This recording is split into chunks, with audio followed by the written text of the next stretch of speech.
नमस्कार। आज की इस वीडियो तासिका में हम पाठ्यक्रम में सम्मिलित अमर उजाला का जो संपादकीय है उस पर चर्चा करेंगे। उसका संपादकीय लेखन के जो तत्व होते हैं उसके आधार पर उसका विश्लेषण करेंगे, उस पर चर्चा करेंगे। तो अमर उजाला का ये जो संपादकीय छपा था, सबसे पहले उस संपूर्ण संपादकीय को यहाँ पर पढ़ेंगे और उसके बाद उसका विश्लेषण करेंगे ताकि आप इस विषय को पूरी गहराई से समझ सकेंगे। तो सबसे पहले हम उस संपादकीय को पढ़ते हैं। अमर उजाला यह नई दिल्ली का जो संस्करण निकलता है उस संस्करण में यह संपादकीय छपा था। बुधवार दिनांक 20 नवंबर 2019 को यह संपादकीय छपा था। संपादकीय पृष्ठ की रचना यहाँ देने का प्रयास किया है कि सबसे ऊपर अमर उजाला इस मुख्य पृष्ठ के नाम के नीचे प्रवाह नाम से जो है यह शीर्षक दिया गया है। और उसके बाद संपादक इस समाचार पत्र की जो विशेषता है कि निर्भीक पत्रकारिता का 8वां दशक, मतलब पिछले 8 दशकों से 80 वर्षों से यह समाचार पत्र निरंतर प्रकाशित होता आ रहा है, जिसका स्थापना वर्ष दिया गया है 1948। अब हम चलते हैं सीधा संपादकीय पर। अमर उजाला दूरसंचार क्षेत्र में हलचल। आज दूरसंचार कंपनियां संकट से गुजर रही हैं। तो इसकी एक बड़ी वजह यह है कि वह इस खेल के नियम भी खुद ही तय करना चाहती है। सरकार को तुरंत हस्तक्षेप कर कोई रास्ता निकालने की जरूरत है ताकि इसके प्रतिकूल प्रभाव को रोका जा सके। दूरसंचार क्षेत्र में हलचल।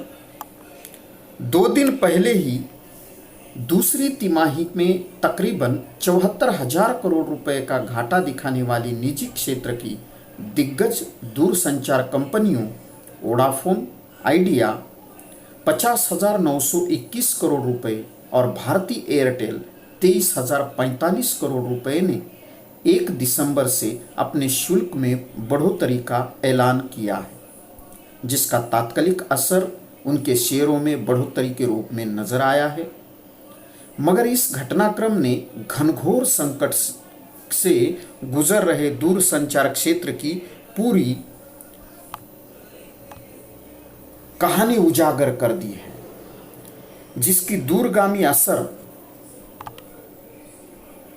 दूरगामी असर खास तौर से ऐसे दौर में जब डाटा को न्यू ऑयल कहा जा रहा हो, दूरसंचार कंपनियों की गलाकाट स्पर्धा को समझा जा सकता है।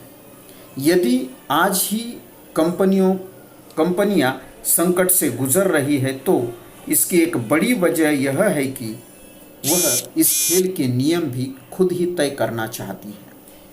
इन कंपनियों का मौजूदा संकट सुप्रीम कोर्ट के उस फैसले से उपजा है जिसमें दूरसंचार विभाग की ओर से वोडाफोन, आइडिया, एयरटेल और अनिल अंबानी की आरकॉम सहित अन्य कंपनियों पर 1,60,000 करोड़ रुपए की वसूली को जायज ठहराया। कर्ज से दबकर आरकॉम पहले ही दिवालिया होने की प्रक्रिया से गुजर रही है, जबकि वोडाफोन, आइडिया और एयरटेल पर 99,000 करोड़ रुपए का बकाया है। सर्वोच्च न्यायालय ने समायोजित सकल राजस्व यानी AGR की गणना के सरकार के तरीकों को सही पाया है। इन कंपनियों का तर्क था कि सिर्फ कोर सर्विस से प्राप्त राजस्व को ही AGR के दायरे में रखा जाए और जमा पर मिलने वाले ब्याज तथा अन्य सेवाओं तथा संपत्तियों को इससे अलग रखा जाए। निजी ही नहीं, सरकारी क्षेत्र की बीएसएनएल भी संकट से गुजर रही है और वह अपने कर्मचारियों को वेतन तक नहीं दे पा रही है। दूसरी ओर पिछले 1.5 दशक के दौरान मोबाइल फोन और इंटरनेट का तेजी से विस्तार हुआ है और दूरसंचार कंपनियों की सस्ती दरों ने आम लोगों की जीवन शैली को ही बदल रख दिया। इंटरनेट और मोबाइल फोन के बिना आज कारोबार की कल्पना ही नहीं की जा सकती। ऐसे में दूरसंचार क्षेत्र को इस संकट से उबारने के लिए सरकार को तुरंत हस्तक्षेप कर कोई रास्ता निकालने की जरूरत है, ताकि इसके प्रतिकूल प्रभाव को समय रहते रोका जा सके। तो ये है संपादकीय दूरसंचार क्षेत्र में हलचल। अब हम इस संपादकीय का विश्लेषण करेंगे, वो भी संपादकीय लेखन लिखने के जो नियम हैं उन नियमों के आधार पर।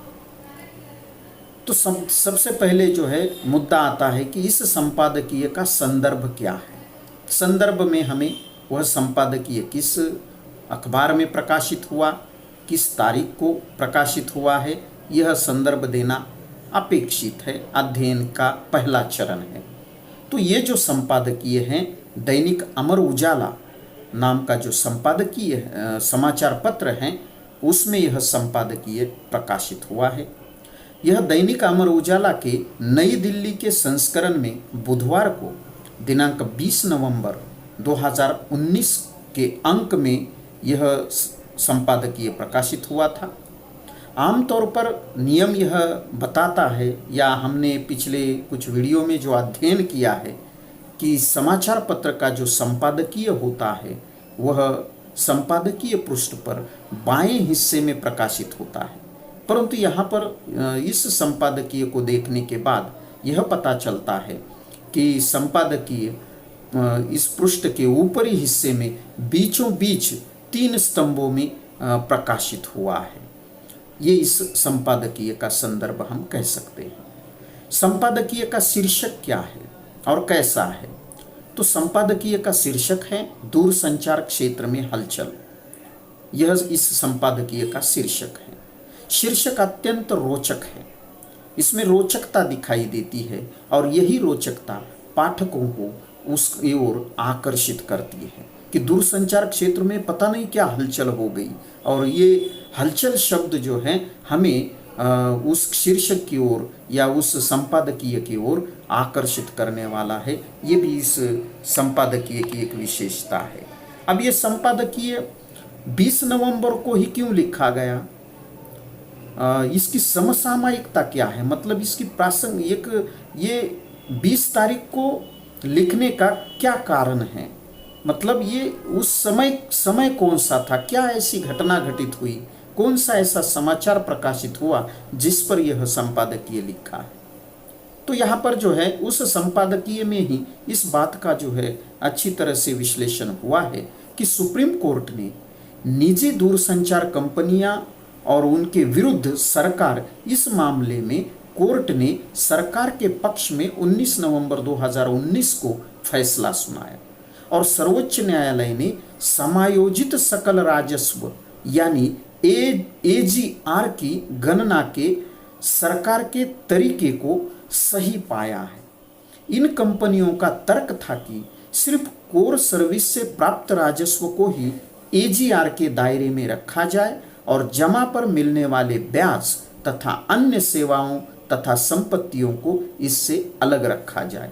इस समाचार पर आधारित और सुप्रीम कोर्ट के निर्णय पर आधारित यह संपादकीय लिखा गया है। ये इस संपादकीय की समसामयिकता है। दूसरी इसकी संपादकीय विषय जो इसमें लिया गया है, उस विषय की जो है विषय के विश्लेषण की विशेषता को हम यहाँ पर देखेंगे। सबसे पहली विशेषता यह है कि इस संपादकीय में दूरसंचार क्षेत्र से जुड़ी समस्याओं का विश्लेषण किया गया है। दूसरी विशेषता यह है कि संपादकीय के पहले हिस्से में निजी दूरसंचार कंपनियां किस तरह से घाटे में चल रही है, इसका आंकड़ों के साथ ब्यौरा प्रस्तुत किया गया है, जिन आंकड़ों को हमने ऊपर संपादकीय पढ़ते समय देखा है। तीसरी विशेषता हम यह बता सकते हैं कि आज के दौर में डाटा किस तरह से न्यू ऑयल बना है, यह बात भी बताई है। इसका अर्थ यह कि पहले जिस तरह ऑयल को महत्व था, वैसा महत्व आज डाटा को प्राप्त हुआ है। और डाटा प्राप्त करने का महत्वपूर्ण स्रोत यह दूरसंचार कंपनियां हैं। पहले संपूर्ण अर्थव्यवस्था जो है ऑयल के दामों पर या ऑयल के जो है आपूर्ति और उसके एक कहे कि आपूर्ति करना और उसकी मांग, इस पर जो है उस समय अर्थव्यवस्था का परिणाम हुआ करता था, तो ऑयल को बहुत अधिक महत्व था। आज वह महत्व डाटा को प्राप्त हुआ है, उसका विश्लेषण भी इस संपादकीय में किया गया है। चौथी विशेषता है संपादकीय के दूसरे हिस्से में निजी दूरसंचार कंपनियां और सरकार के बीच के विवाद का विश्लेषण किया गया है, और किसी का भी पक्ष न लेते हुए संपादक ने तथ्यों पर आधारित सुप्रीम कोर्ट के निर्णय को ही सही ठहराया है। ये इस संपादकीय की विशेषता है। पांचवी विशेषता इस संपादकीय की यह कही जा सकती है कि आज इंटरनेट और मोबाइल फोन किस तरह से जीवन आवश्यक बन गया है, इसका विश्लेषण किया गया। सामान्य लोगों पर इस घटना तथा निर्णय का क्या परिणाम हुआ है और होगा, इसका भी विवेचन इसमें किया है, जिससे संपादकीय में आत्मीयता का तत्व भी हमें परिलक्षित होता है या फिर दिखाई देता है। छठवीं विशेषता इस संपादकीय की यह है कि संपादकीय लेखक ने इन विषयों का विश्लेषण सामग्री से प्राप्त जो तथ्य थे, उन तथ्यों के आधार पर अत्यंत निष्पक्षता से किया है और गहन अध्ययन और गंभीरता से किया है। तो ये भी इस संपादकीय की विशेषता है और यही कारण है कि संपादकीय विश्वसनीय बन गया है। सातवीं विशेषता इस संपादकीय की यह है कि संपूर्ण संपादकीय में रोचकता दिखाई देती है, जिससे संपादकीय पठनीय बन गया है। पढ़ने के लिए हम बिल्कुल उसे एक पढ़ने की इच्छा निर्माण होती है। आठवीं विशेषता इस संपादकीय की यह है कि आज दूरसंचार कंपनियां संकट से गुजर रही हैं, तो इसकी एक बड़ी वजह यह है कि वह इस खेल के नियम भी खुद ही तय करना चाहती है। सरकार को तुरंत हस्तक्षेप कर कोई रास्ता निकालने की जरूरत है ताकि इसके प्रतिकूल प्रभाव को रोका जा सके। इस संपादकीय की टिप्पणी के माध्यम से संपादकीय लेखक ने सरकार को सुझाव देने का प्रयास किया है। तो संपादकीय लेखन कैसा हो, तो उसके माध्यम से किसी की आलोचना की जा सके, मार्गदर्शन किया जा सके, सुझाव दिया जा सके या प्रशंसा की जा सके। ये संपादकीय लेखन की एक विशेषता कही जाती है, तो वह विशेषता भी इसमें हमें देखने के लिए मिलती है। और अंतिम विशेषता इसकी यह है कि यह संपादकीय अत्यंत संक्षिप्त है। अगर शब्दों में गिना जाए, कंप्यूटर तकनीकी के कारण शब्द अपने आप जो है काउंट किए जाते हैं, उसकी गणना की जा सकती है, तो केवल और केवल 367 शब्दों का यह संपादकीय है और फिर भी अत्यंत प्रभावी हैं। संपादकीय लेखन में हमने देखा कि संपादकीय कम से कम 500 और अधिक से अधिक 1000 शब्दों तक का होना चाहिए। यहाँ तो यह लगभग 367 शब्दों का ही यह संपादकीय है, जो बहुत कम शब्दों में लिखा हुआ है। तो ये कुछ 9 विशेषताएं हमें इस संपादकीय की दिखाई देती हैं। और अंतिम विशेषता जो संपादकीय लेखक का निजी मत होना चाहिए, स्वतः पूर्ण टिप्पणी जिसे कहा जाता है। और यहाँ पर भी जो ऊपर मैंने पढ़ा, मैं फिर से पढ़ूं कि आज दूरसंचार कंपनियां संकट से गुजर रही हैं, तो इसकी एक बड़ी वजह यह है कि वह इस खेल के नियम भी खुद ही तय करना चाहती हैं। सरकार को तुरंत हस्तक्षेप कर कोई रास्ता निकालने की ज़रूरत है ताकि इसके प्रतिकूल प्रभाव को रोका जा सके। ये जो बड़े अक्षरों में लिखा हुआ इस संपादकीय के शुरू में ही जो एक दो पंक्तियां हमें दिखाई देती हैं, वही इसकी स्वतःपूर्ण टिप्पणी या संपादकीय का निजी मत है। इस संपादकीय की यह विशेषता है कि इस मत को जो है संपादकीय के प्रारंभ में बिल्कुल बड़े अक्षरों में स्वतंत्र रूप से प्रकाशित किया गया है। तो इस तरह से जो है हम दूरसंचार क्षेत्र में हलचल, यह अमर उजाला में 20 नवंबर 2019 को जो प्रकाशित संपादकीय था, इसका विश्लेषण विवेचन कर सकते हैं। आज के लिए इतना ही। नए वीडियो में नए संपादकीय के साथ फिर से मिलते हैं। तब तक के लिए धन्यवाद।